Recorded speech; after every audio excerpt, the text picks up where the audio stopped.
uncle, but then she started hitting on my boyfriend. Now he's not my boyfriend, he's my grandpa. So have you ever noticed that girls can go longer without sex than they can go without chocolate?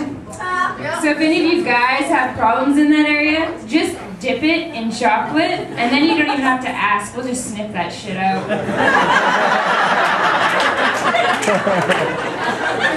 But make sure you let the chocolate cool before you actually dip it in, because nobody likes a damaged dong. So have you ever noticed the difference between how guys and girls poo? Like, man, girls, we're in and out of there in 2 seconds, so nobody knows what we did. But guys, they're in there for like 20 minutes. And then they sit there for an extra 10 just to finish reading their article. And then they come out like they actually accomplished something. They're like, you should have seen the size of that. And then they take a picture of it and text it to their friends like, is there a trophy for this shit? So I'm really afraid to have kids, not because they crap their pants, cry all the time, or they're gonna stretch the shit out of my vagina, but I'm afraid my kid is gonna be so fucking ugly. Let's just say one of us has some pretty homely relatives.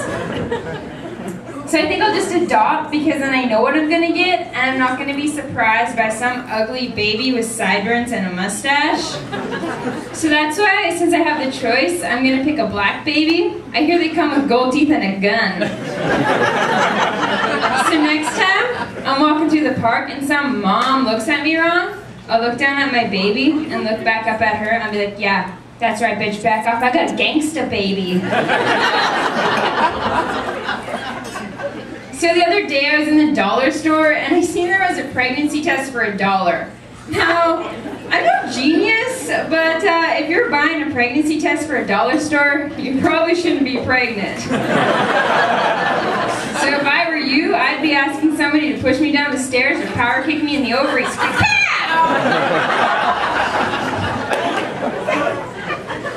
So I was at work the other day and this little boy was feeling up a mannequin. And I was like, the first thought that came to my mind was, you little pervert. But then I kept looking and I was like, you know what, he's doing a pretty good job.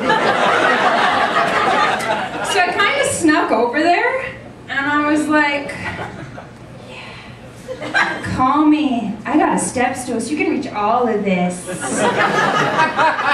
It worked out pretty good. He called me a couple days later. We're going strong now.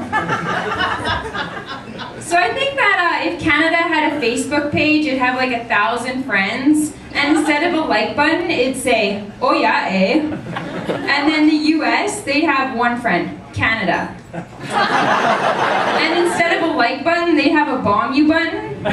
And they'd only be invited to events like Shotgun Show and Shine and How to Keep Mexicans Out. So, my boyfriend texted me the other morning and he said, good morning, honey. He was laying in bed right beside me. He could have just fucking called.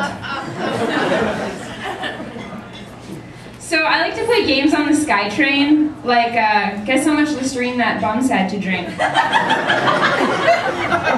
Or my personal favorite is guess the people from Surrey. So you know how they say more pushing for your cushion with chubby girls? I got one for anorexic chicks. We're ribbed for your pleasure. Thank you.